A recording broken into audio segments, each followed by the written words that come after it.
gusta la historia bélica? ¿Quieres ser parte de nuestra vieja guardia? Pues recuerda que también puedes escucharnos en formato audio podcast siempre que quieras desde la web o la app iVoox. Es gratis y ahí tenemos alojados más de 1000 episodios que se publican por lo menos una semana antes que aquí. Puedes acceder a través del enlace en la descripción del audio o desde el primer comentario fijado.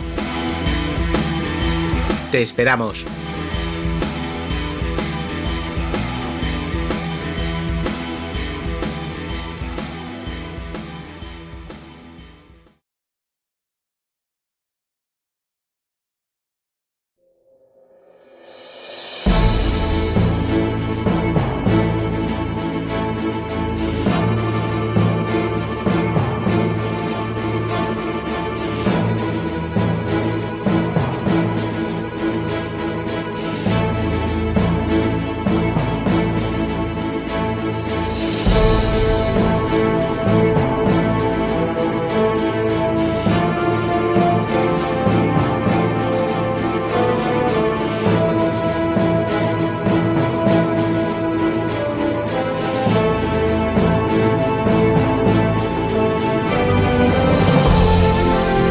La guerra es una estafa, siempre lo ha sido.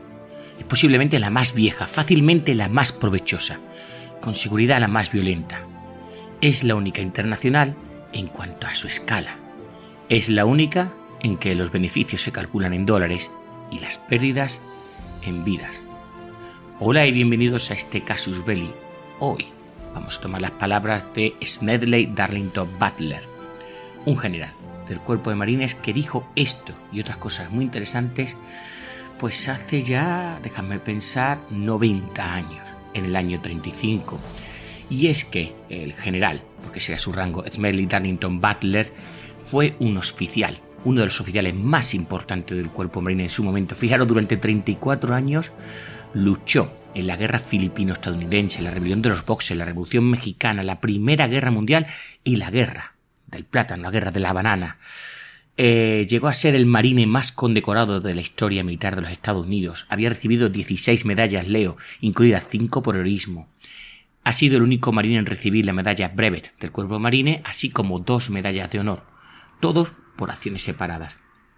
Y es que Butler fue un general que vio cosas que no le gustaron y al final de su vida, cuando se retiró del cuerpo marine, cuando podía hablar libremente, se convirtió en un crítico abierto de la política exterior norteamericana y sobre todo las intervenciones militares, que según él estaban impulsadas principalmente por los intereses comerciales estadounidenses. Y como digo, hace 90 años, en el año 35, Butler escribió ese libro, La guerra es una estafa, donde argumentaba que las motivaciones imperialistas, lo vamos a ver a lo largo de este podcast, habían sido la causa de varias de las intervenciones norteamericanas, muchas de las cuales él personalmente había participado. Recuerdo guerra filipino-norteamericana, Boxer, mexicana, Primera Guerra Mundial, la guerra del plátano, la guerra del banano, en fin, digamos que fue un máquina. Él moriría el 21 de junio del año 40, con lo cual no llegó a ver la participación de los norteamericanos en la Segunda Guerra Mundial.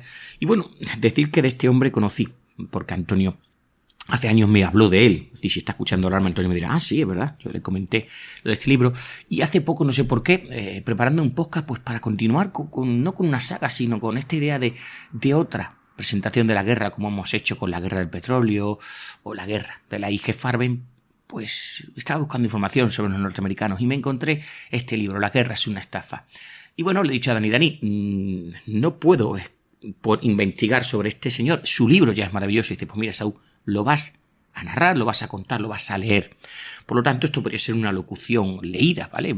Como muchos artículos que hacemos, o sea, muchos podcasts que hacemos. Pero en este caso estamos diciéndolo. Hemos cogido el libro de Butler, La guerra es una estafa, y voy a ponerle voz a este hombre, que evidentemente, pues amigo Dani, me ayudará. Lo que dice os va a sorprender, y en su momento sorprendió al mismo pueblo norteamericano.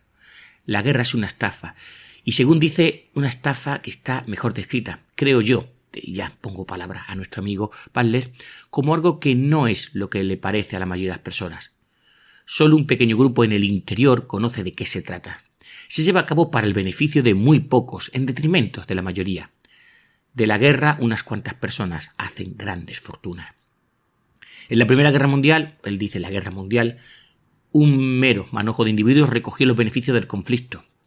Al menos 21.000 nuevos millonarios y 1.000 millonarios surgieron en los Estados Unidos durante la Guerra Mundial, de entre los cuales muchos reconocieron sus gigantescas ganancias manchadas de sangre cuando hicieron sus declaraciones de renta, sobre la renta.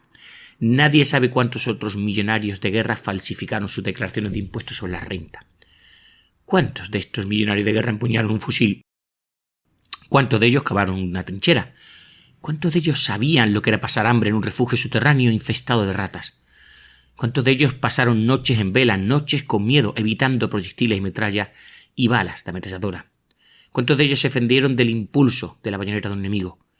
¿Cuántos de ellos fueron heridos o matados en batalla? De la guerra las naciones adquieren territorio adicional, si salen victoriosas, claro está. Simplemente lo cogen. Este territorio recién adquirido es explotado, sin demora, por la minoría.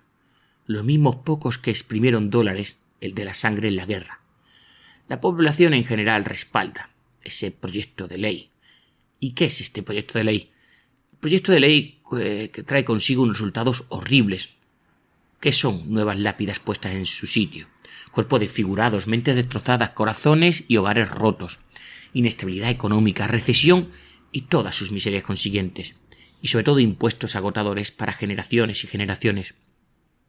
Durante muchos años, como un soldado, tenía la sospecha de que la guerra era una estafa.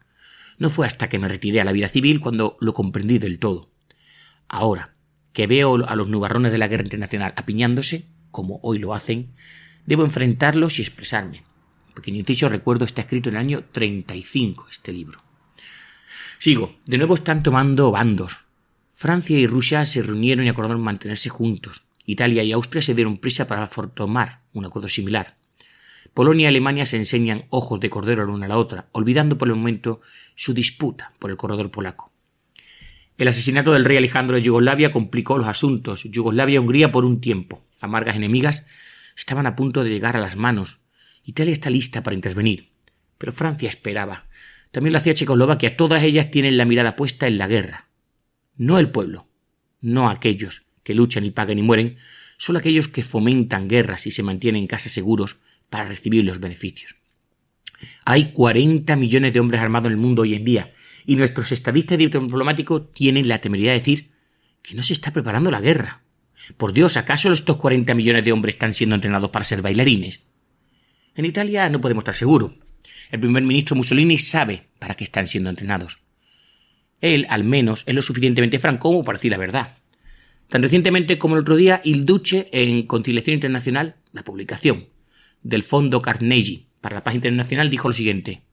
Y sobre todo el fascismo, cuanto más considera y observa el futuro y el desarrollo de la humanidad, bastante lejos de consideraciones políticas del momento, no cree ni en la posibilidad ni en la utilidad de la paz perpetua. Tan solo la guerra eleva a su máxima tensión toda energía humana y se pone el sello de nobleza sobre los pueblos que tienen el coraje para conocerla. Sin duda Mussolini quiere decir exactamente lo que dice. Sus ejércitos bien entrenados, su gran flota de aviones e incluso su marina están listos para la guerra, ansiosos por ella aparentemente. Su reciente postura al lado de Hungría en la disputa de esta última con Yugoslavia lo muestra, y la rápida movilización de sus tropas a la frontera con Austria tras el asesinato de Dollfuss lo mostró también. Hay otros en Europa también cuyo ruido de sables presagia la guerra, antes o después. Herr Hitler, con su Alemania rearmándose y sus constantes demandas de más y más armas, es una amenaza igual sino más grande para la paz. Vamos a ver esto bien.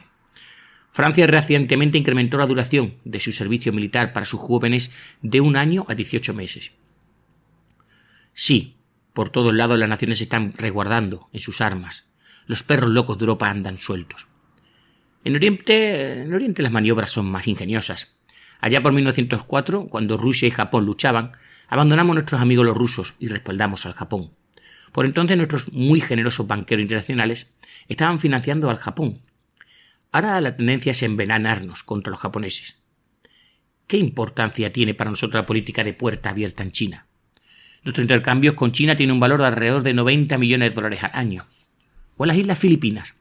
Hemos gastado alrededor de 600 millones de dólares en las Filipinas en 35 años y nosotros, nuestros banqueros, industrialistas y especuladores, tenemos ya inversiones privadas de menos de 200 millones. Entonces, para salvar ese comercio con China de alrededor de 90 millones, o para proteger esta inversión privada de menos de 200 millones en la Filipina, seríamos todos motivados a odiar al Japón y a ir a la guerra. Una guerra que bien puede costarnos decenas de miles de millones de dólares, cientos de miles de vidas de estadounidenses y muchos más cientos de millones de tullidos u hombres mentalmente inestables. Por supuesto, por esta pérdida habría un beneficio compensatorio, y es que nacerían fortunas.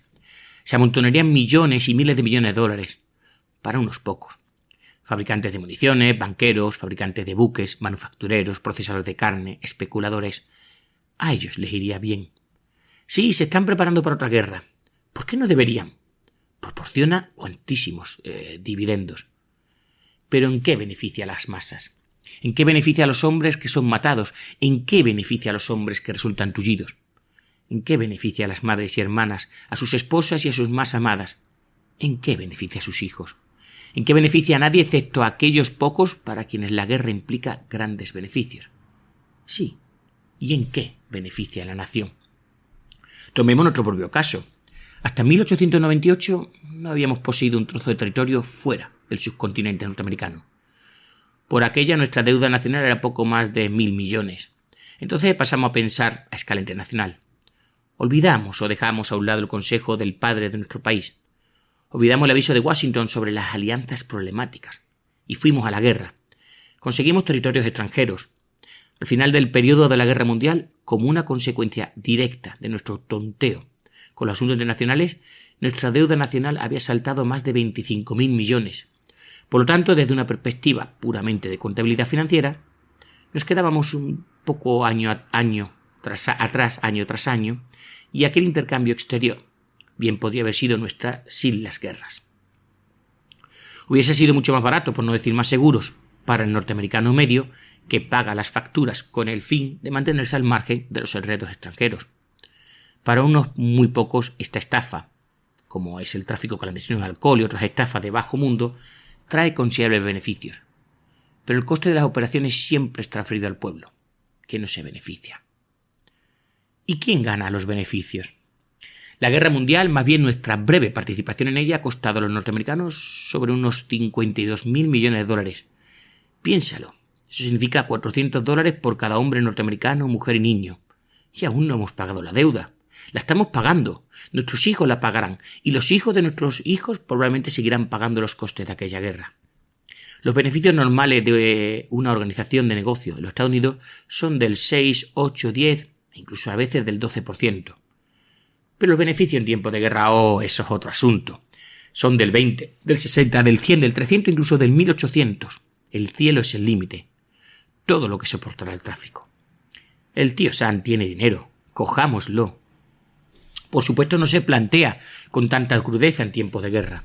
Se disfraza con discursos sobre el patriotismo, el amor al país, y todos tenemos que trabajar duramente. Pero los beneficios brincan, saltan y se disparan, y son seguramente embolsados. Tomemos tan solo algunos ejemplos. Pongamos por caso a nuestro amigo los Dupont, la gente de la pólvora. ¿Acaso no testificó uno de ellos frente a un comité del Senado recientemente que su pólvora ganó la guerra? ¿O que salvó al mundo por la democracia? O algo así. ¿Cómo le fue en la guerra? Fueron una corporación patriótica. Pues bien, los beneficios medios de los Dupont para el periodo del 10 al 14 fueron de 6 millones de dólares al año. No eran muchos, pero los Dupont consiguieron arreglárselas con ellos. Ahora veamos los beneficios anuales medios durante los años de la guerra, del 14 al 18. 58 millones de dólares de beneficio al año, al parecer han dicho. Casi 10 veces lo de los tiempos normales, y los beneficios de los tiempos normales eran bastante buenos. Un incremento, por tanto, de más del 950%. Pongámonos por caso una de nuestras pequeñas compañías de acero que tan patrióticamente apartaron a un lado la fabricación de raíles y vigas y puentes para manufacturar materiales de guerra. Pues bien, sus beneficios del año 10 al 14 mediaban los 6 millones de dólares también. Entonces llegó la guerra. Como ciudadanos leales, la Bethlehem Steel se pasó rápidamente a la fabricación de municiones. Saltaron sus beneficios o se lo dejaron al tío Sam como una ganga. Pues bien, su media del año 14 al 18 fue de 49 millones de dólares al año. Pongamos por caso la United States Steel. Las ganancias normales durante el periodo de 5 años previo a la guerra fueron de 105 millones de dólares al año. Nada mal. Entonces llegó la guerra y los beneficios subieron. Los beneficios medios anuales para el periodo 14-18 fueron de 240 millones. Nada mal. Ahora tienes algunas de las ganancias del acero y la pólvora. Fijémonos en otra cosa. Un poco de cobre, quizás. Eso siempre va bien en tiempos de guerra. Anaconda, por ejemplo, ganancias medias anuales durante los años de preguerra del 10 al 14, 10 millones. Durante los años del 14 al 18, los beneficios saltaron a 34 millones por año. Hoy la Utah Cooper, media 5 millones de dólares por año durante el periodo 10 al 14. Saltó a la media de 21 millones de beneficios anuales para el periodo de guerra. Agrupemos a estas 5 con 3 compañías más pequeñas. El total de los beneficios medios anuales del periodo de preguerra del 10 al 14 fueron de 137.480.000 dólares. Entonces llegó la guerra. Los beneficios medio anuales para este grupo se dispararon a 408.300.000 dólares. Un pequeño incremento de los beneficios del aproximadamente nada, 200%. ¿Merece la pena la guerra? Les merece la pena a ellos. Pero no son los únicos, aún hay otros. Hablemos del cuero. Para el periodo de 3 años anterior a la guerra, los beneficios totales de la Central Leather Company fueron de 3 millones y medio. Estos fueron aproximadamente unos 1.167.000 dólares al año. Pues bien, en el 16, la Central Leather obtuvo unos beneficios de 15 millones y medio. Un pequeño incremento, nada, un 1.100%. Eso es todo. La General Chemical Company tuvo unos beneficios de media para los 3 años anterior a la guerra de un poco por encima de los 800.000 dólares al año. Llegó la guerra y los beneficios saltaron a los 12 millones. Una diferencia, 1.400%. La International Nickel Company, y no puedes llevar a cabo una guerra sin níquel, mostró un incremento de los beneficios desde una mera media de 4 millones al año hasta los 73 millones y medio anuales. Nada mal, ¿no? Un incremento del 1.700%. La American Sugar Refining Company tuvo una media de 2 millones de dólares al año durante los 3 años anterior a la guerra. Para el 16 se registraban beneficios de 6 millones. Presta atención al denominado documento del Senado número 259. El 65º Congreso, dando cuenta de las ganancias corporativas y de los ingresos gubernamentales, teniendo en cuenta los beneficios de 122 procesadores de carne, 153 manufactureros de algodón, 299 fabricantes de prenda, 49 plantas de acero y 340 productores de carbón durante la guerra. Dice que los beneficios por debajo del 25% fueron excepcionales. Por ejemplo, las compañías del carbón ganaron entre un 100% y un 7.856% sobre su capital social. Los procesadores de carne de Chicago doblaron y triplicaron sus ganancias. Y no nos olvidemos de los banqueros que financiaron esta guerra. Si alguien obtuvo la flor innata de los beneficios, esos fueron los banqueros. Siendo antes sociedades que organizaciones corporativas, no tienen por qué dar cuenta a sus accionistas, y sus beneficios fueron tan secretos como inmensos.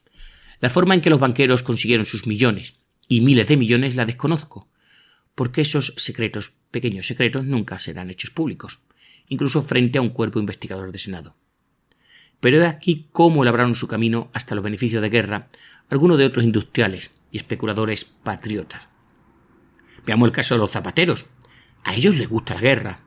Trae negocios con ganancias anormales. Consiguieron beneficios enormes en ventas al exterior para nuestros aliados.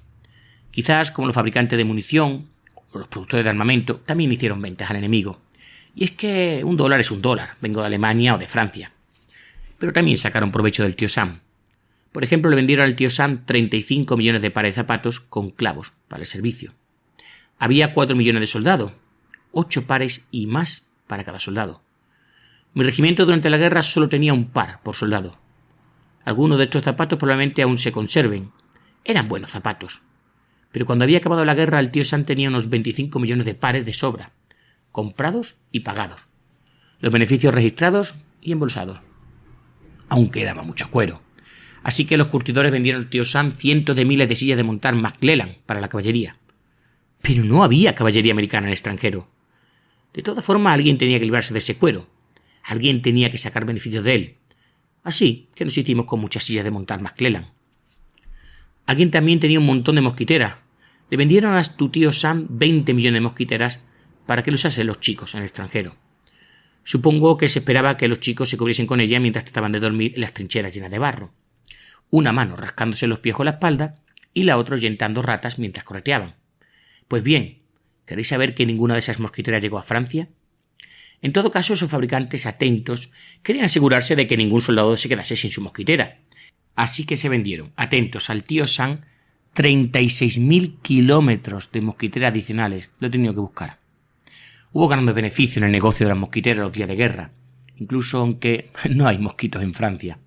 Supongo que si la guerra hubiese durado tan solo un poquito más, los emprendedores fabricantes de mosquiteras le habrían vendido a tu tío Sam un par de remesas de mosquitos para colocarlo en Francia y que se hiciese más pedidos de mosquiteras. Los fabricantes de aviones y motores sintieron que ellos también deberían sacar sus justos beneficios de la guerra. ¿Por qué no? Todo el mundo estaba consiguiendo los suyos.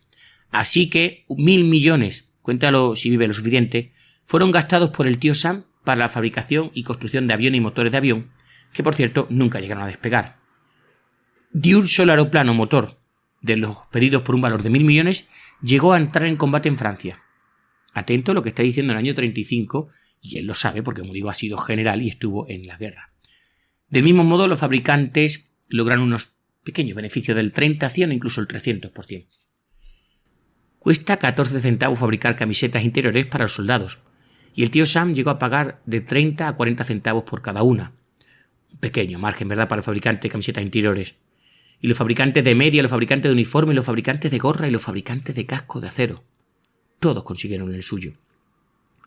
¿Por qué llenaban los almacenes de este lado cuando la guerra había acabado? 4 millones de conjuntos de equipamiento, mochilas y todo lo que va en ella. Ahora se están desechando porque el reglamento ha cambiado sus contenidos. Pero los fabricantes recogieron sus beneficios de guerra por ellas y volverán a hacerlo la próxima vez. Hubo montones de ideas brillantes para la extracción de beneficios durante la guerra.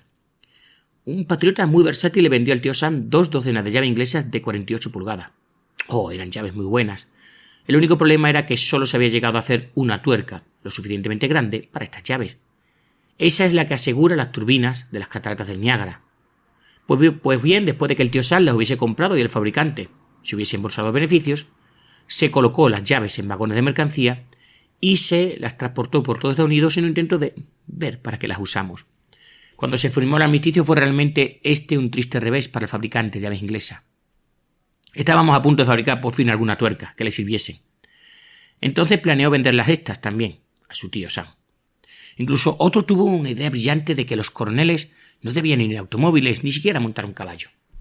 Uno probablemente había visto una imagen de Andy Jackson subido en un carro. Pues bien, 6.000 fueron vendidos al tío Sam para el uso de coroneles. Ni uno de ellos se utilizó. Pero el fabricante de carros consiguió sus beneficios de guerra. Los constructores de barcos también sintieron que debían coger un trozo, ¿verdad?, del pastel. Construyeron un montón de barcos que produjeron muchos beneficios. Un valor superior a los 3.000 millones de dólares. Algunos de los barcos estaban bien, pero un conjunto de ellos que valía 635 millones se hizo de madera y no flotaba. Las uniones se abrieron y se hundieron. De todas formas los pagamos y alguien se embolsó los beneficios. Ha sido estimado por estadísticos y economistas e investigadores que la guerra le costó a tu tío Sam 52.000 millones de dólares. De esa suma, 39.000 fueron gastados realmente en el periodo de guerra. Este gasto generó, por tanto, 16.000 millones de beneficios. Así es como acaban de ese modo los 21.000 millonarios y 1.000 millonarios. Estos 16.000 millones de beneficios no son moco de pavo. Son una buena suma y fueron a parar a las manos de unos poquísimos. La investigación del Comité Senatorial de NIE sobre la industria de municiones y sus beneficios de la guerra, a pesar de sus revelaciones especulares, apenas han rascado la superficie. Aún así han tenido algún efecto. El Departamento de Estado ha estado estudiando métodos durante algún tiempo para no entrar en la guerra. El Departamento de Guerra decide de repente que tiene un plan maravilloso para aparecer. La Administración nombra un comité, con el Departamento de Guerra y Marina representados hábilmente bajo la dirección de un especulador de Wall Street, para limitar las ganancias en tiempo de guerra. ¿Hasta qué punto? No se sugiere. Posiblemente los beneficios del 300, el 600 y el 1600% de aquellos que convirtieron la sangre en oro durante la Gran Guerra serán limitados a una cifra inferior. Aparentemente, sin embargo, el plan no pide ninguna limitación de pérdidas. O sea, las pérdidas de aquellos que luchan en la guerra. Hasta el punto hasta el que se ha podido corroborarlo, no hay nada en esa estrategia para limitar a un soldado la pérdida de un solo ojo o de un brazo, o para limitar sus heridas a 1, 2 o 3, o incluso para limitar la pérdida de vidas. No hay nada en esta estrategia aparentemente que diga que no más de un 12% de un regimiento deberá ser herido en combate, o que no más del 7% de una división deberá caer muerto. Por supuesto, no puede molestarse al comité con estos asuntos triviales. Y bueno, ya hemos visto los beneficios, pero ¿quién paga la factura? ¿Quién proporciona los beneficios estos agradables y estos pequeños beneficios del 20, del 100, del 300, del 1500 y 1800%? Todos nosotros los pagamos en impuestos. Le pagamos a los banqueros sus beneficios cuando compramos bonos de la libertad a $100 y los vendimos de vuelta a 84, 86 dólares a los banqueros. Estos banqueros recaudaron más de $100. Fue una manipulación simple. Estos banqueros controlan los mercados de valores. Les fue fácil reducir el precio de estos bonos. Entonces todos nosotros, el pueblo, nos asustamos y vendimos los bonos, ya lo he dicho, a 84 o 86 dólares. Los banqueros los compraron. Entonces estos mismos banqueros estimularon un boom, y los bonos de guerra llegaron a la par y por encima. Y entonces los banqueros recaudaron los beneficios. Pero el soldado paga la parte más grande de la factura. Si no crees eso, visita los cementerios estadounidenses en los campos de batalla del extranjero. O visita cualquiera de los hospitales de los veteranos en Estados Unidos. En un tour del país, en el medio del cual me encuentro mientras escribo esto, he visitado 18 hospitales del gobierno para veteranos. En ellos hay un total de alrededor de 50.000 hombres destruidos. Hombres que eran lo mejor de la nación hace 18 años. El muy capaz cirujano jefe en el hospital del gobierno en Milwaukee, donde hay 3.800 de los muertos vivientes, me dijo que la mortalidad entre los veteranos era 3 veces más grande que la de aquellos que se habían quedado en casa. Los chicos, con un punto de vista normal, fueron sacados de los campos y de las oficinas y de las fábricas y de las clases y puestos en las filas. Allí fueron remodelados, se los rehizo, se les dio la vuelta. Se los hizo considerar asesinatos como algo del orden del día. Se los puso hombro con hombro y a través de la psicología de masas se los cambió por completo. Los utilizamos por un par de años y los entrenamos para no pensar nada de matar o ser matados. Entonces de repente los licenciamos y les dijimos que se diesen otra vuelta. Esta vez eran ellos quienes tenían que hacer su propio reajuste, sin psicología de masas, sin la ayuda y sin consejos oficiales, sin propaganda de alcance nacional.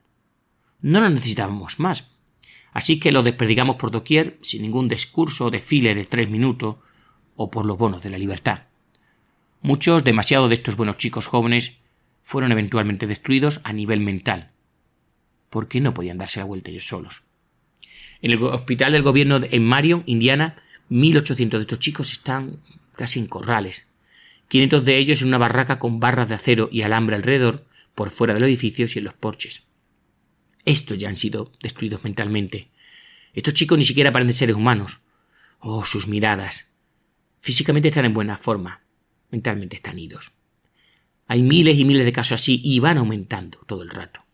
El entusiasmo enorme de la guerra, el fin abrupto de ese entusiasmo. Los jóvenes simplemente no pudieron soportarlo. Esa es una parte de la factura. Tanto para los muertos han pagado su parte de los beneficios de la guerra. Tanto para los heridos mental y físicamente. Ellos están pagando ahora su parte de los beneficios de la guerra. Pero los otros también pagaron. Pagaron con sus corazones rotos cuando se separaron de sus hogares y de sus familias para vestirse con el uniforme del tío Sam, con el que por cierto se había sacado el beneficio. Pagaron otra parte en los campos de entrenamiento donde fueron organizados y entrenados mientras otros tomaban sus puestos de trabajo y sus lugares en la vida de sus comunidades. La pagaron en las trincheras desde donde dispararon y donde les dispararon, donde pasaron hambre por día, donde durmieron en el barro y al frío y bajo la lluvia, con los quejidos y los alaridos de los moribundos como una horrible nana. Pero no lo olvides, el soldado también pagó la factura de dólares y centavos. Hasta la guerra hispano-norteamericana incluida teníamos un sistema de premios y los soldados y marineros luchaban por dinero. Durante la guerra civil se les pagaba bonus, en muchos casos antes de entrar en servicio. El gobierno o los estados pagaban tanto como unos $1.200 por un alistamiento. En la guerra hispano-norteamericana daban dinero de premio. Cuando capturábamos cualquier navío, todos los soldados recibían su parte, al menos eso se suponía. Entonces se descubrió que podíamos reducir el coste de la guerra cogiendo todo el dinero de los premios y quedándonos, pero listando a los soldados de todas formas. Después los soldados no podían negociar por su trabajo. Todo el resto podía negociar. Pero los soldados no. Napoleón dijo una vez: todos los hombres están enamorados de las condecoraciones, las ansían con fuerza. Así, al desarrollar el sistema napoleónico, el negocio de las medallas, el gobierno aprendió que podía conseguir soldados por menos dinero, porque a los chicos les gustaba que los condecorasen. Hasta la guerra civil no había medallas, entonces se repartió la medalla de honor del Congreso. Hizo el alistamiento más fácil. Después de la guerra civil no se crearon más medallas hasta la guerra hispano-norteamericana. En la guerra mundial utilizamos la propaganda para hacer que los chicos aceptasen el reclutamiento. Se les hizo sentirse avergonzados si no se unían al ejército. Tan dura era esta propaganda que incluso se utilizó en ella a Dios. Con pocas excepciones, nuestros clérigos se unieron al clamor para matar, para matar a los alemanes. Dios está de nuestro lado. Es su voluntad que se mate a los alemanes. Y en Alemania, los buenos pastores pedían a los alemanes que matasen a los aliados, para complacer, por cierto, al mismo Dios. Esto formaba parte de la propaganda general creada para hacer que gente se preocupase por la guerra y el asesinato. Se dibujaron bellos ideales para nuestros chicos que fueron enviados a morir. Esta era la guerra que iba a acabar con todas las guerras. Nadie les dijo que los dólares y los centavos eran la verdadera razón. Nadie les dijo, mientras marchaban hacia el extranjero, que su partida y su muerte significarían beneficios de guerra enormes. Nadie les dijo a estos soldados norteamericanos que podrían ser abatidos con balas hechas por sus propios hermanos aquí. Nadie les dijo que los barcos los que iban a navegar podrían ser torpedados por submarinos construidos con patentes norteamericanas. Solo se les dijeron que sería una aventura gloriosa, todo entre comillas. Por lo tanto, tras haberles metido el patriotismo entre pecho y espalda, se decidió obligarlos a ayudar a pagar la guerra también. Así pues, les dimos un gran salario, ¿verdad? No, $30 al mes. Todo lo que tenían que hacer por esta suma generosa era dejar atrás a sus seres queridos, abandonar sus trabajos, tenderse en trincheras empantanadas, comer carne enlatada, cuando se podía conseguir, y matar, y ser matados. Pero espera, la mitad de ese salario son un poco más en un mes de lo que hacían en un día, seguro en casa, pues yo que sé, un remachador en un astillero o un trabajador en una fábrica de municiones, atentos, se les quitó rápidamente para cuidar de quien dependía de él, de forma que no se convirtiese en una carga sobre su comunidad.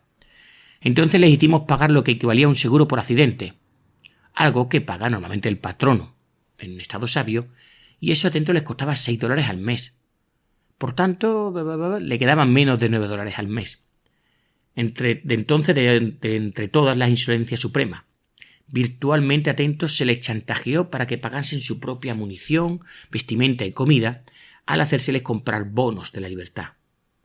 La mayoría de los soldados no recibían ningún dinero cuando llegaba el día de paga. Le hicimos comprar bonos de libertad, ya lo he dicho antes, a $100, y entonces los compramos de vuelta. Cuando volvieron de la guerra y no podían encontrar trabajo, a $86. Y los soldados compraron un valor de alrededor de 2.000 millones de estos bonos. Sí, el soldado paga la parte más grande de la factura. Su familia también la paga. Pagan con el corazón roto, como él. Mientras él sufre, ellos sufren. Por las noches, mientras estaba tumbado en las trincheras y veía la metralla estallar a su alrededor, ellos estaban tumbados en sus camas y daban vueltas en ellas sin poder conciliar el sueño. Su padre, su madre, su esposa, sus hermanas, sus hermanos, sus hijos y sus hijas. Cuando volvió a casa sin un ojo o sin una pierna o con su mente rota, ellos también sufrieron. Tanto como él y a veces más. Sí, ellos también aportaron sus dólares para los beneficios que consiguieron los fabricantes de munición y los banqueros y los constructores de barcos y los especuladores. Ellos también compraron bonos de la libertad y contribuyeron al beneficio de los banqueros tras el armisticio en la abracadabra de estos precios manipulados de los bonos de la libertad. E incluso ahora la familia de los hombres heridos y de los rotos mentalmente y de aquellos que nunca fueron capaces de reajustarse están todavía sufriendo y todavía pagando. ¿Y cómo destruir esta estafa? Pues bien, ya está claro que es una estafa, ¿verdad?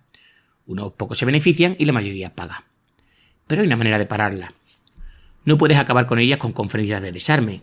No puedes eliminarla con discusiones sobre la paz en Ginebra. Grupos bien intencionados, aunque imprácticos, no pueden borrarla mediante acuerdos. Solo puede destruirse de manera efectiva cuando se sacan los beneficios de la guerra.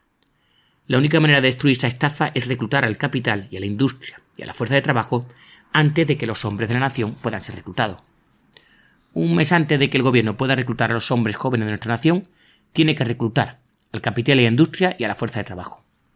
Que se recluta a los directivos y a los directores y a los ejecutivos con grandes poderes de nuestras fábricas de armamento y de nuestras acerías y nuestros fabricantes de municiones y a nuestros fabricantes de barcos y a los productores del resto de cosas que proporcionan beneficio en tiempos de guerra, así como a los banqueros y a los especuladores, y que reciban $30 al mes, el mismo sueldo que reciben los chavales en las trincheras.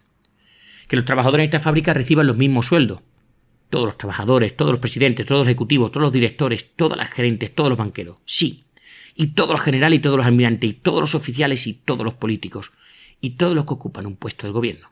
Que se restrinjan a todos en la nación a unos ingresos mensuales totales que no superen los que se les paga al soldado en la trinchera.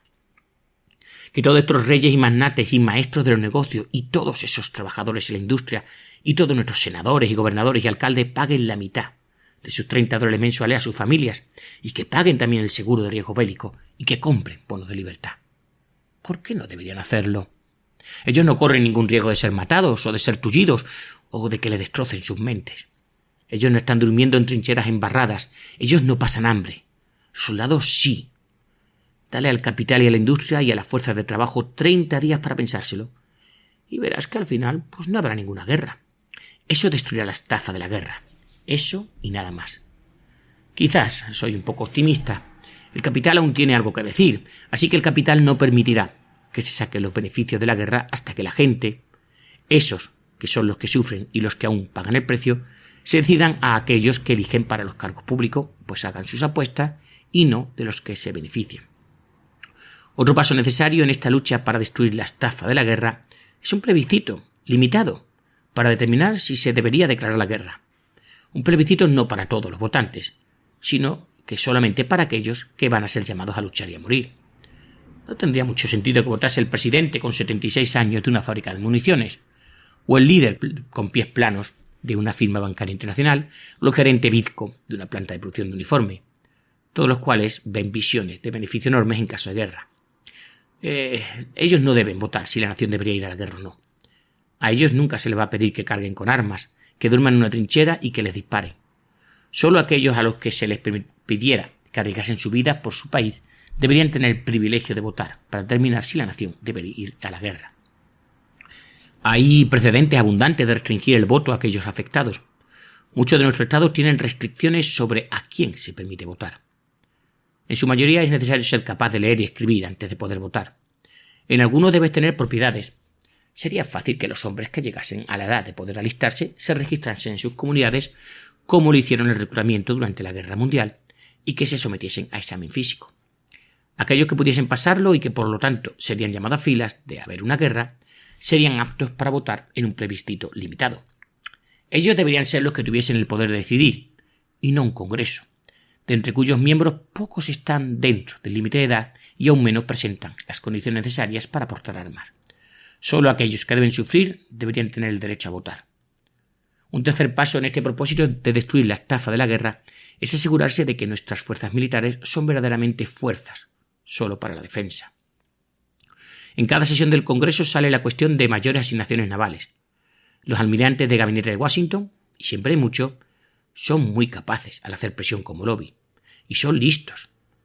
No chillan frases del tipo «necesitamos un montón de acorazados para ir a guerra con esta u otra nación». O no, en primer lugar dejan que se sepa que los Estados Unidos están siendo amenazados por una gran potencia mundial, y sobre todo naval.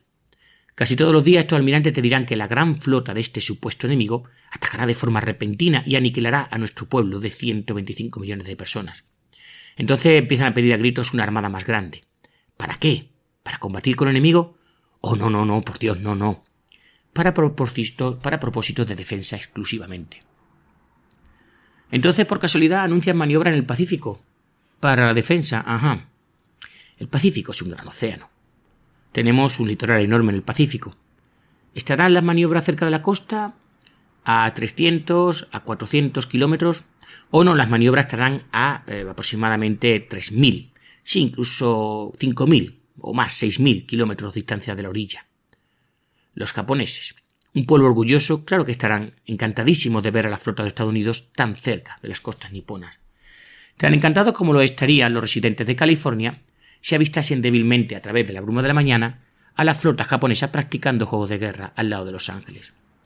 Los navíos de nuestra armada pueden entenderse, deberían estar específicamente restringidos por ley a estar dentro de los 300 kilómetros de nuestro litoral. De haber sido la ley en 1898, el Maine nunca habría ido al puerto de La Habana, nunca habría explotado, no habría habido ninguna guerra con España con su consiguiente pérdida de vida. 300 millas son suficientes, 300 millas no, 300 kilómetros son suficientes, perdona, estoy traduciendo de millas a kilómetros. Según la opinión de los expertos, para propósitos de defensa. Nuestra defensa o nuestra nación no puede iniciar una guerra ofensiva si sus barcos no pueden ir más allá de 300 kilómetros de la costa. A los aviones se les podría permitir ir tanto lejos como unos 800 kilómetros de la orilla para propósitos de reconocimiento, y el ejército nunca debería abandonar los límites territoriales de nuestra nación. En síntesis, se deben dar 3 pasos para destruir la estafa de la guerra. Debemos sacar los beneficios de la guerra.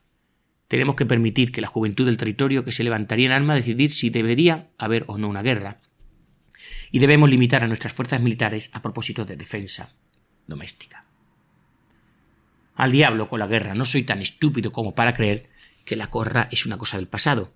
Sé que la gente no quiere guerra, pero no es útil decir que no se nos puede empujar a otra guerra.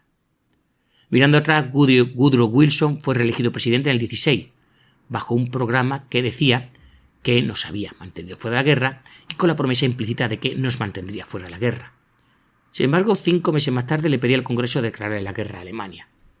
En ese intervalo de 5 meses no se había preguntado a la gente si habían cambiado de opinión. No se le preguntó a los 4 millones de hombres jóvenes que se pusieron los uniformes y que desfilaron o navegaron al extranjero si querían ponerse en marcha para sufrir y morir. Entonces, ¿qué provocó que nuestro gobierno cambiase de opinión tan rápido? El dinero. Una comisión aliada, puede recordarse, vino poco antes de la declaración de la guerra y visitó al presidente. El presidente reunió a un grupo de consejeros. El líder de la comisión habló. Esto es lo que le dijo al presidente y su grupo sin el lenguaje diplomático. Seguir engañándonos no sirve de nada. La causa de los aliados está perdida. Ahora os debemos a los banqueros estadounidenses, a los productores de municiones estadounidenses, a los fabricantes estadounidenses, a los especuladores estadounidenses, a los exportadores estadounidenses, 5 o 6 mil millones de dólares.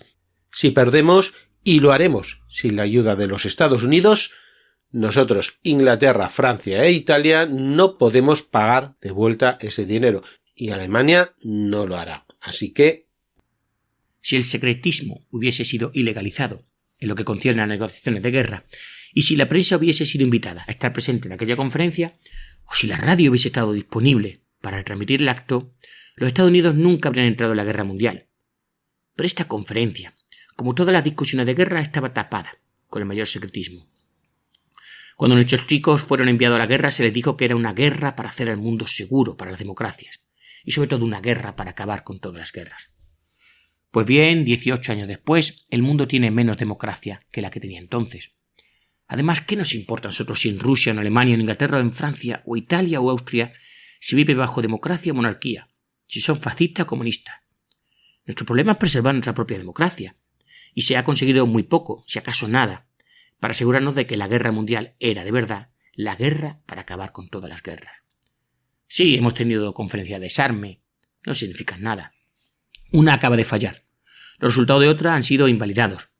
Enviamos a nuestros soldados profesionales y a nuestros marines y a nuestros políticos y a nuestros diplomáticos a estas conferencias. ¿Y qué ocurre? Los soldados profesionales y los marinos no quieren el desarme.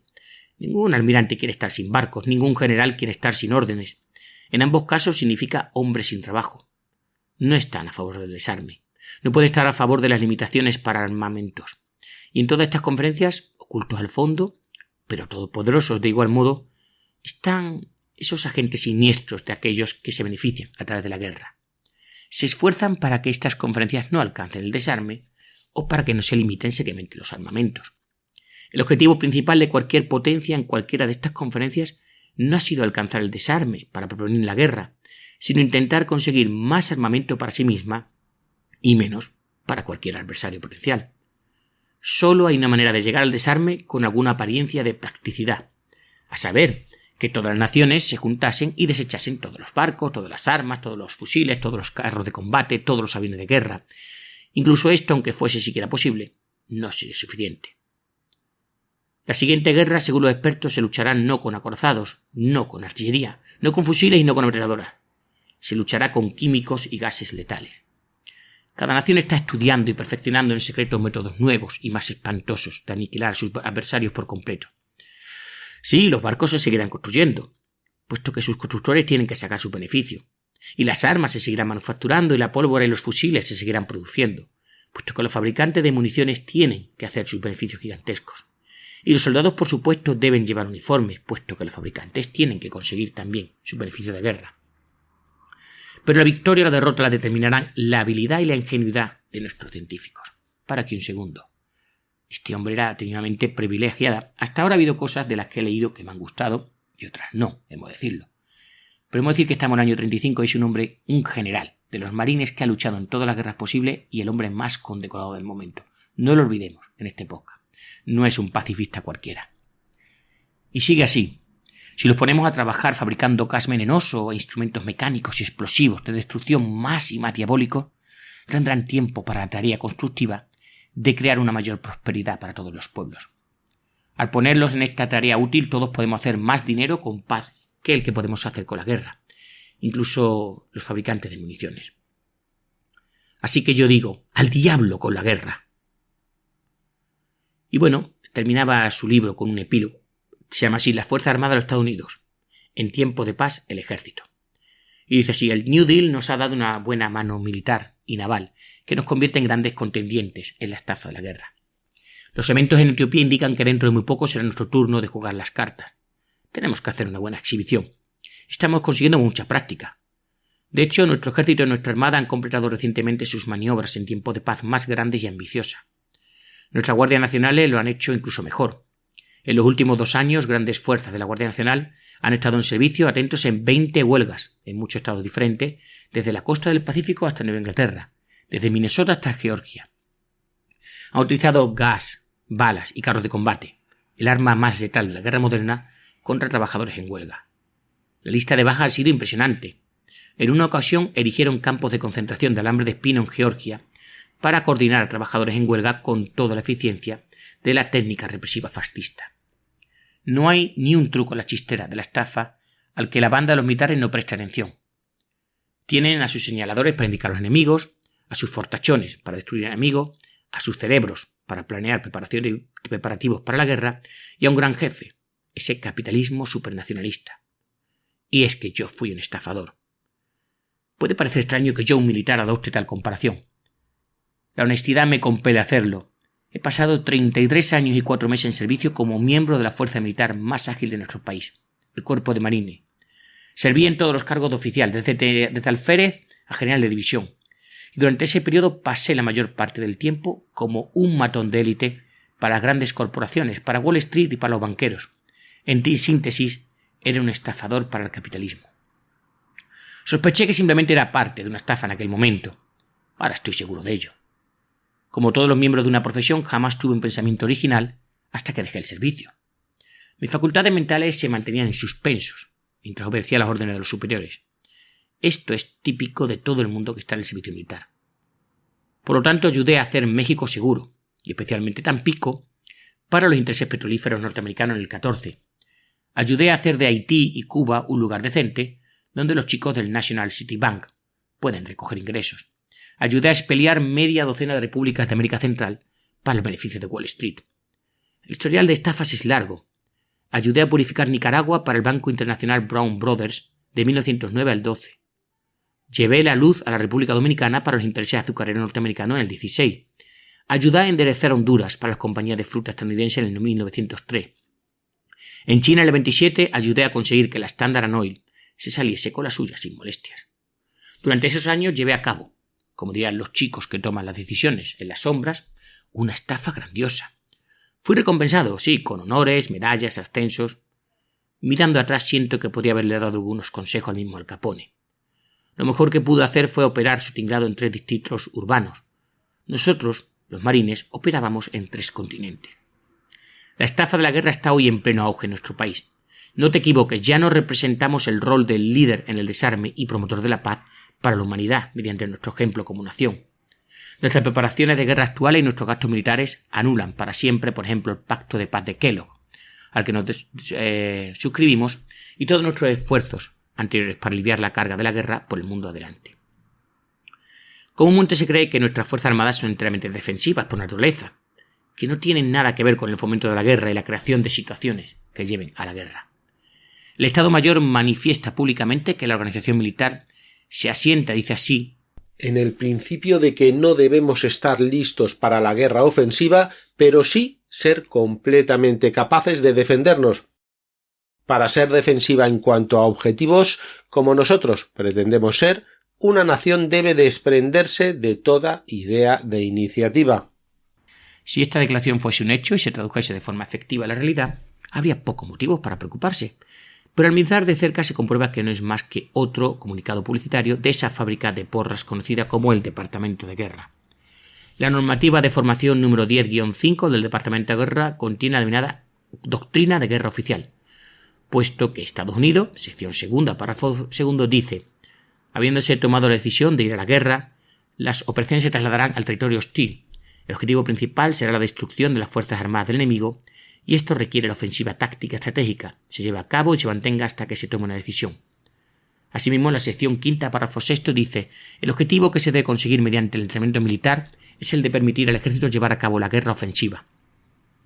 Mientras que el entrenamiento debe cubrir ciertas fases de la doctrina defensiva y de la doctrina de labores policiales, el ejército debe extender definitivamente que estos son solo los medios para el fin último, la guerra ofensiva, y todo individuo en el servicio militar debe ser imbuido con el espíritu ofensivo.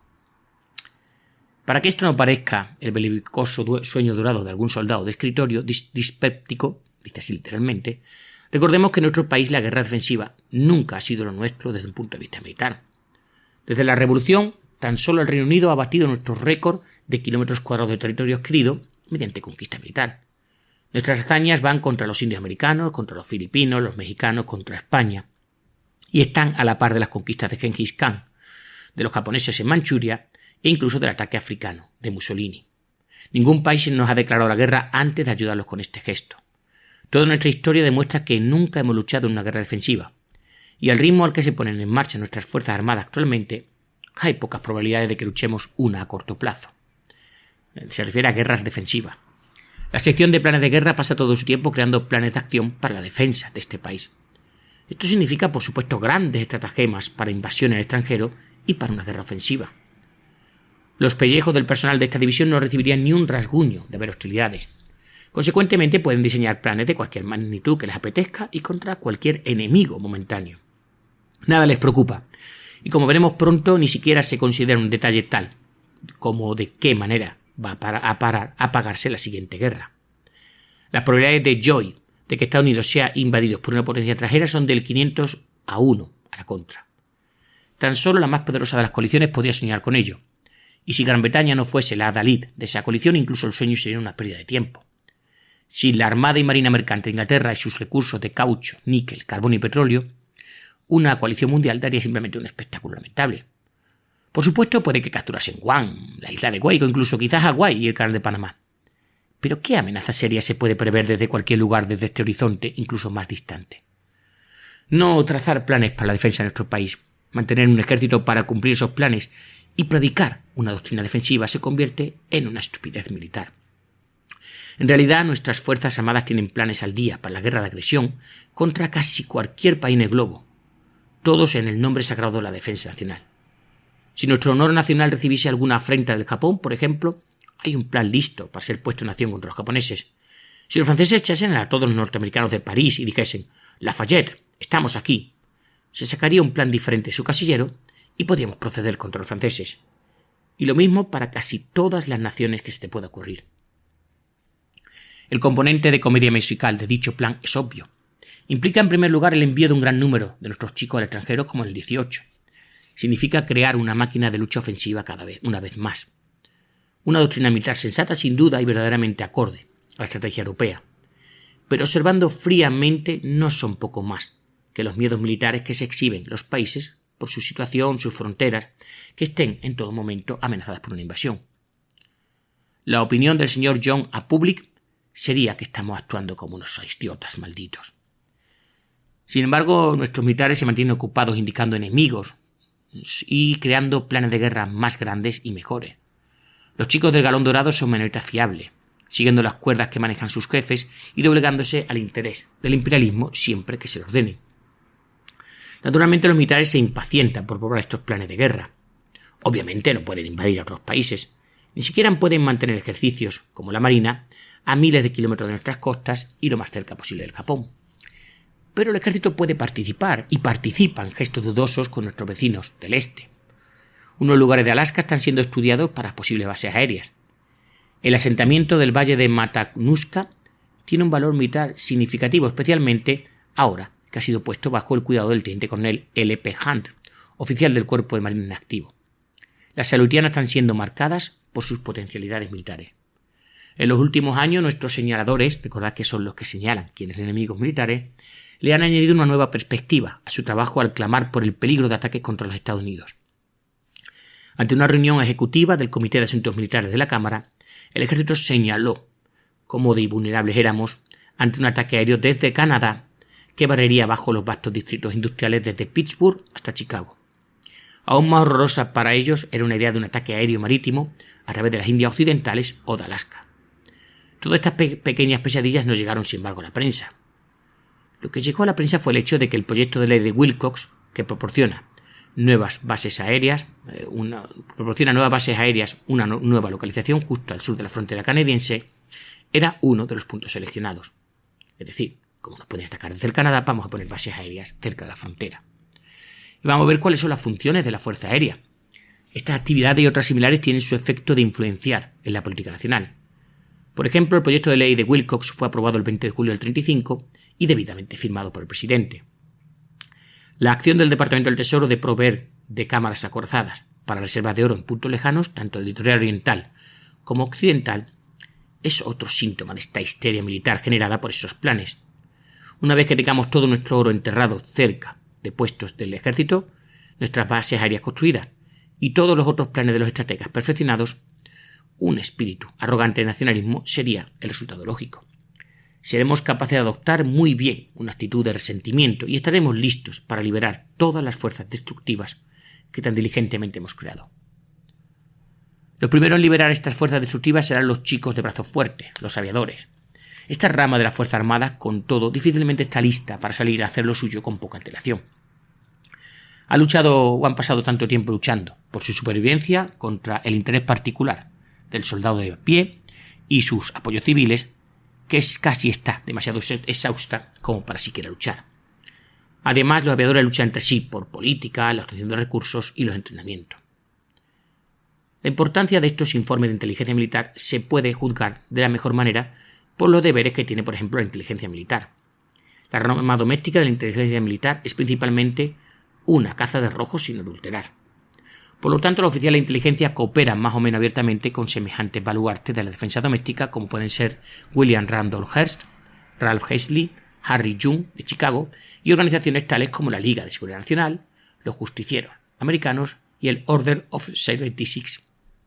Los hombres de inteligencia justifican aún más sus puestos mediante el trabajo de espionaje entre uniones radicales, atendiendo a foros públicos en un intento de detectar herejías políticas o económicas, monitoreando diversos sospechosos y olfateando en todos lados lo que ellos consideran que son actividades subversivas. En estas actividades extracurriculares se recibe la cooperación de todo corazón de los falsos patriotas y de los oficiales de reserva. En el área de Nueva York, por ejemplo, los oficiales de inteligencia militar están esencialmente ocupados. Con el cuartel general del Distrito Militar del Segundo Cuerpo y la sede del Partido Comunista cerca de Union Square, los hombres de inteligencia trabajan como pequeños castores. Se asiste a las reuniones radicales, se toman notas, se anotan los oradores y se identifica a cuanto se puede la audiencia. Se sabe bien en círculos liberales y radicales que las unidades de inteligencia militar han estado plantando a hombres dentro de organizaciones de las que sospechan. A menudo la planta aparece en uniforme llevando una publicación radical y se hace pasar por un renegado en favor de los rojos. En otras ocasiones opera, como explican a continuación, las columnas del New York Herald Tribune del 12 de julio del 33. El Servicio Secreto de los Estados Unidos fue suministrado con información acerca de la actividad de comunistas en la Universidad de Wisconsin. William Hyde, de 19 años, Un estudiante y miembro del Cuerpo de Entrenamiento de Oficiales de Reserva se lo dijo aquí a un comité de investigación de los legisladores.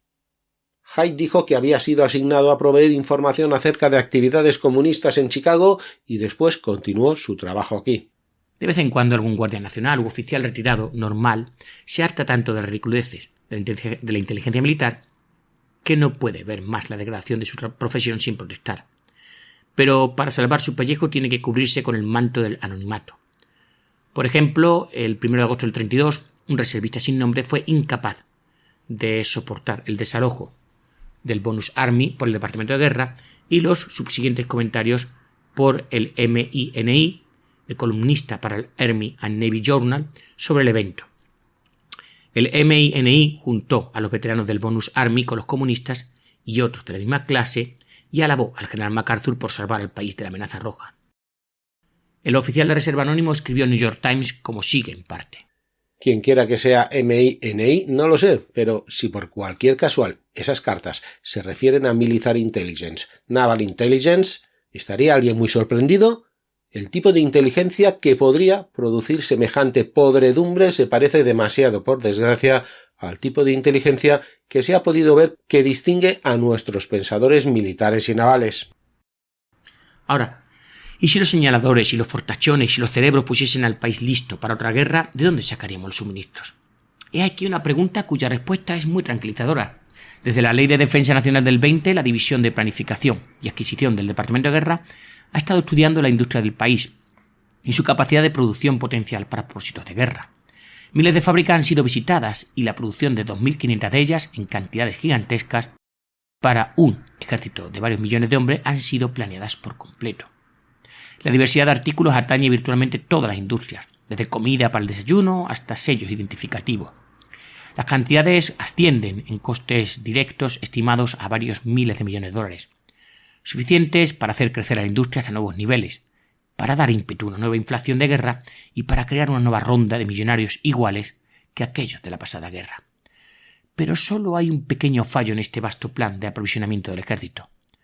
No se han molestado en averiguar ninguna manera de pagar todas las miles de toneladas de artículos y materias primas necesarias. En su trabajo de aprovisionamiento han diseñado un contrato de pega con todos los diversos fabricantes, pero este contrato no especifica el precio, pago o acuerdo de crédito. Este contrato tiene un valor inestimable para el Departamento de Guerra. Cada fabricante que tiene uno, que su fábrica ha sido evaluada, que su capacidad de producción ha sido anotada y sus órdenes del día de movilización entregadas, es un gran refuerzo para el ejército. Es el industrial afortunado. Sabe que tan pronto se inicien las hostilidades, habrá buenos encargos jugosos para mantener sus fábricas funcionando durante un tiempo. En efecto, percibe que una demanda de preparaciones de guerra más activa causaría que se ejecutasen inmediatamente una buena parte de estos contratos. Los fabricantes de aviones y los astilleros, gracias al dinero de las obras públicas del New Deal, ya han aprendido la lección. Se hacen gordos, más gordos que nunca, en un periodo de paz. Los planes de aprovisionamiento del ejército no solo han convencido a las mentes de la industria de que la guerra significa más negocio y más grande, sino también al Departamento de Guerra, en los años desde la guerra, ha mirado con desprecio a cualquier intento de introducir una legislación que limitase los beneficios e impusiese impuestos más altos a las ganancias de la guerra. En el 31 el Departamento de Guerra declaró públicamente, frente a la Comisión Política de Guerra, que unos retornos del 6% sobre el capital invertido en periodo de guerra era un retorno justo. Cualquier cosa por encima de eso podría ser gravada en distintos grados. El ejército estaba a favor del plan Baruch para congelar los precios y poner un techo en la estructura de precios antes de que se produzca el estallido de una guerra, y en un esfuerzo por evitar la especulación. Como señaló el Comité de Municiones del Senado, congelar los precios, con la posibilidad de ajustes incrementales para aumentar la producción, no conseguiría su propósito. El Comité del Senado mostró que los precios fijos y que la amenaza de impuestos más altos permitía a la industria asegurar el fondo de maniobra necesario. La alternativa de intentar tomar el control militar de la industria y forzarla a producir a precios fijos de una manera apropiada es a menudo más caro para el gobierno que pagar desde el principio altos precios por el material. Eso lo decía. Así, por ejemplo, el informe del Comité del Senado sobre el control de precios dice en la página 4. Durante la guerra industrial del cobre, simplemente se negó a producir incluso a los precios generosos propuestos en primer lugar por el gobierno. La industria del acero se negó, similarmente, a satisfacer los pedidos del gobierno hasta que los precios no hubiesen sido estabilizados a niveles satisfactorios para la industria. La DuPont Company se negó a construir una gran fábrica de pólvora que estaba cualificada por sí sola para construir hasta que recibiese la seguridad de que recibiría lo que se considerasen beneficios suficientes. El señor Pierre Dupont escribió que no podemos acceder a permitir que nuestro patriotismo interfiera con nuestros deberes como administradores. El informe del Senado continuaba así. El gobierno está antes a la merced de una huelga del capital que a la merced de una huelga de la fuerza de trabajo. Los proyectos de ley del Departamento de Guerra que han sido preparados para ser adoptados ante el estadillo de una guerra permiten el hecho de que la fuerza de trabajo pueda ser reclutada y que los hombres deben o bien trabajar o luchar.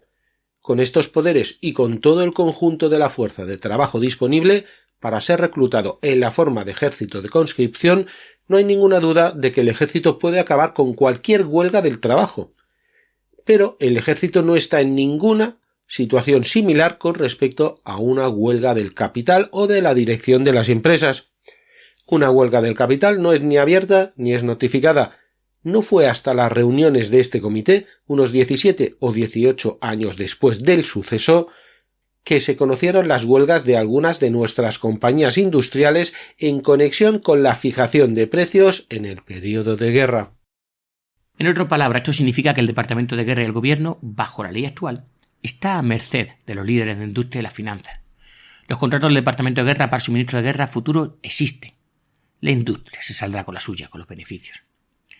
El informe final del general MacArthur, como jefe del Estado Mayor, hace un comentario sobre los 45.000 hombres que acaban de ser añadidos a las fuerzas regulares y sobre la cantidad de equipamiento nuevo que se necesitará en los próximos 5 años para hacer efectiva esta nueva fuerza. Por supuesto, poco se dijo sobre necesitar equipamiento nuevo cuando se solicita un incremento de personal, pero se deben tener nuevos aparatos para motorización, mecanización, armamento de artillería, munición y guerra química. Dentro de poco veremos al Departamento de Guerra revisarse a sí mismo. Seguirá necesitando aún más hombres para encargarse de este equipamiento comprado. El ejército o bien no tiene suficiente personal, o bien le hace falta suficiente material. En efecto, no hay hoy un general en servicio activo que se atreviese a declarar que estamos armados apropiadamente. El apetito del ejército de material nuevo, de más hombres, es siempre insaciable. Añade estas fases de la estafa de la guerra que albergamos y protegemos, y el resultado es una bonita imagen. Apoyamos a unas fuerzas que tienen todos los males de los sistemas de ejércitos prusianizados europeos de los viejos tiempos. Señalan a los enemigos por nosotros. La rama más veloz y mortífera, la fuerza aérea, está ocupada en actividades que son susceptibles de arrastrarnos a una crisis mundial. La rama de inteligencia del ejército está ocupada en recoger información e inútil, en incendiar en el extranjero y en actividades reprochables en casa. Y la industria ha sido invitada a colaborar con nuestras fuerzas armadas de manera que el advenimiento de la guerra no pueda ser menos que bienvenidos para esta alianza. ¿Y cuál es la respuesta? Y vamos terminando este podcast de 1 hora. La corrección de estos males es nuestro deber inmediato. Debemos negar a nuestras fuerzas armadas las funciones de diplomáticos, políticos y agentes propagadores. Hacer esto significa reorientar al ejército tanto en posición como en política. Nuestra doctrina de guerra entera debe ser replanteada como una doctrina defensiva en la teoría y acatada en la práctica.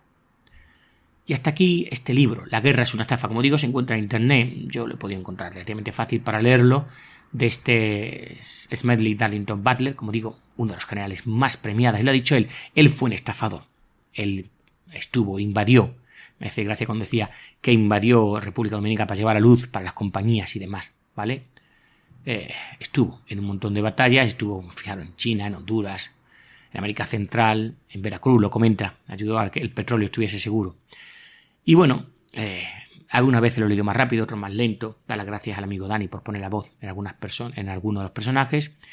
Y bueno, acabó, como digo antes, muerto en el año 40, sin poder ver el final o el principio de la Segunda Guerra Mundial. Bueno, vería lo que es la invasión de Polonia por parte de Alemania y no pudo ver más. Me ha llamado la atención que en el año 35 hablase de tantos jóvenes encerrados en hospitales para veteranos, ¿verdad? Moriría un 21 de junio del año 40 en el Hospital Naval de Filadelfia. El funeral, según leo, se celebró en su casa, al que asistieron amigos y familiares, así como varios políticos, miembros de las fuerzas policiales de Filadelfia y oficiales del Cuerpo Marine. Sería enterrada en el cementerio Oakland de West Gotham Township en Pensilvania. Su modesta lápida se encuentra en la sección B1. Después de su muerte, su familia mantuvo su casa como estaba cuando murió, incluida una gran cantidad de recuerdos que recopiló a lo largo de su ilustre carrera, y así estuvo hasta que la casa cerró en 2014. Y hasta aquí esta pequeña podcast de 1 hora para contaros la historia de este hombre. ¿Verdad? Un minuto, estoy leyendo aquí las medallas que consiguió, lo dicho, 2 medallas de honor, la medalla breve del Cuerpo Marine, la medalla de servicio distinguido de la Marina de Estados Unidos, la medalla de servicio distinguido del Ejército, la medalla expedicionaria con 3 estrellas de bronce al servicio del Cuerpo Marine, la medalla de la campaña en Cuba, la medalla de expedición de socorro a China, la medalla de campaña en Filipinas, Nicaragua, Haití, Dominicana, México, medalla de la victoria de la Primera Guerra Mundial con la Cruz de Malta, la medalla de servicio en el Yangtze, la Orden Nacional del Honor y Mérito, Gran Cruz de Haití, la medalla militar de Haití, y era comendador de la Orden de la Estrella Negra por Francia. Y bueno, pues tuvo un montón de reconocimientos, incluso hubo un buque, el USS Butler, que llevó su nombre, destructor de la clase Gliwice. Creo que... de hecho creo que no he hecho un podcast. Y bueno, ya sí lo dejo, ¿de acuerdo?